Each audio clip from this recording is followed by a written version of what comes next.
So mga tol, magandang balita nga po para sa ating mga Pinoy boxing fans sapagkat tugi nga po ang ating 3 Division World Champion sa kakatapos lang na laban nito sa Okada, Manila.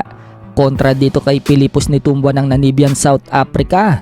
Tinalo nga po ni Casimero itong si Nitumba via unanimous decision. Dahil dyan mga tol, umabante na ang record ni Casimero sa 33 wins and 4 losses. Nasungkit nga po ni Cuadro Alas ang Global Super Bantamweight title na hawak ni Philippus Nitumba.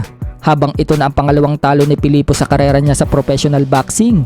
Bumagsak na ang record nito sa 12 wins and 2 losses. Samantala naman mga tol, bago nga po maglaban si Casimero at Philippus, sinabi ni Casimero ang sekreto niya kung paano bumalik ang lakas niya.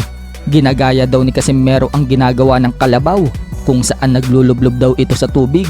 Ganun na ganun daw kasi ang ginagawa ng kalabaw mga tol, kaya bumabalik daw ang lakas nito. Sinabi nga po ni Casimero na hindi na daw yon sikreto dahil sinabi na niya, at doon nga po pinakita ni Casimero kung paano nakarecover ang kanyang katawan.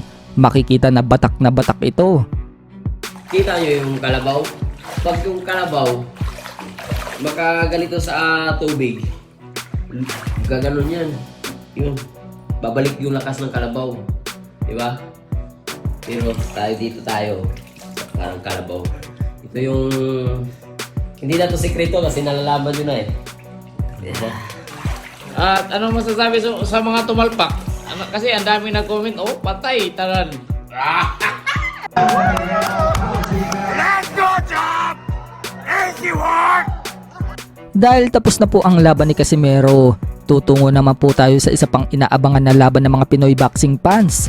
Bukas na po kasi magaganap ang bigating laban ng kababayan natin na si Vincent Astrolabio.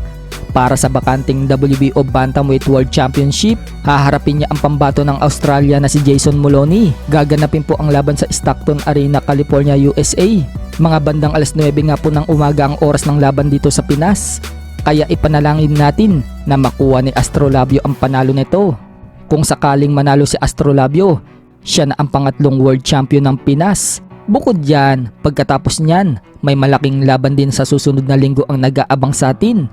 Dahil labanan naman niya ng undisputed lightweight world champion Devin Haney versus former world champion Vasily Lomachenko.